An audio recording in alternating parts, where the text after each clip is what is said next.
ওনারা আমাকে বলে আমি নাকি এমনিতে পিএইচডি করছি কি নাকি কি করছি। ভাইরা আমার, যদি মিনিমাম আকল থাকে তাহলে একটু গুগল করলেই পাবা ডক্টর আতিক মুজাহিদের পিএইচডি হচ্ছে যুবকদের উন্নয়নের উপর। যেহেতু যুবকরাই হচ্ছে আমার শক্তি, সুতরাং আমি কথা দিচ্ছি আমার সর্বশক্তি দিয়ে ফুলবাড়িতে যুবকদের উন্নয়নের জন্য একটা কারিগরি বানাবো ইনশাআল্লাহ। কারণ এই যুবকদের হাতে আমরা কর্মসংস্থান দিতে চাই, তাই না? আমরা কি চাঁদাবাজি দিতে চাই? আমরা কি বাটপারি দিতে চাই? আমরা কি ভিক্ষুক বানাতে চাই? সুতরাং এখানে কারিগরি শিক্ষা হবে ইনশাআল্লাহ। এইবার আবেদন করছিলাম 3টা জায়গায় যেন মিনি স্টেডিয়াম দেওয়া হয়। ফুলবাড়ি থেকে মিনি স্টেডিয়াম হলিপুর গেছে। আমি কথা দিলাম আমরা যদি 11 দলীয় ক্ষমতা আসি এই ফুলবাড়িতে একটা মিনি স্টেডিয়াম হবে, ঠিক আছে? আমার আঙ্কেল ইয়াসির আঙ্কেল বলে গেছেন, উনি যেগুলো ওয়াদা দিচ্ছেন ওই ব্রিজের কথা বলেছেন।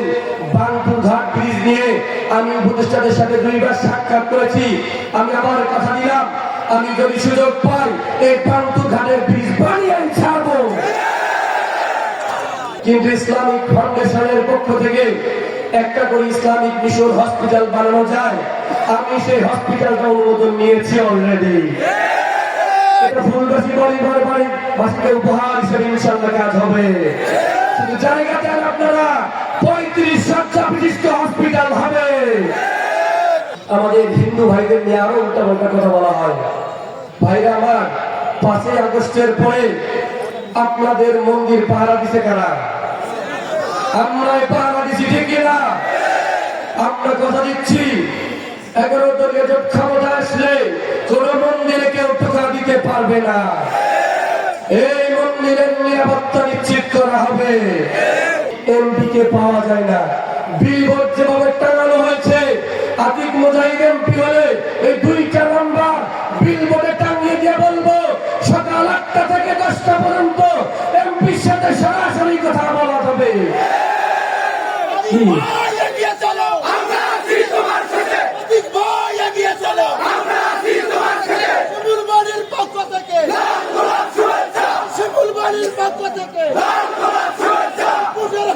ঠিক আছে ভাই, অনেক বক্তৃতা হবে, অনেক স্লোগান হবে, কাজের কাজ করতে হবে, তাই না?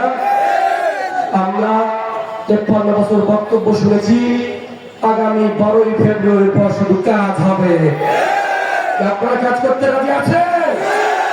শুধু লিডার থাকলে হয় না, লিডারের ভিশনের সাথে একদম পাগল পাড়া কর্মী লাগে যে ভিশনকে বাস্তবায়ন করার জন্য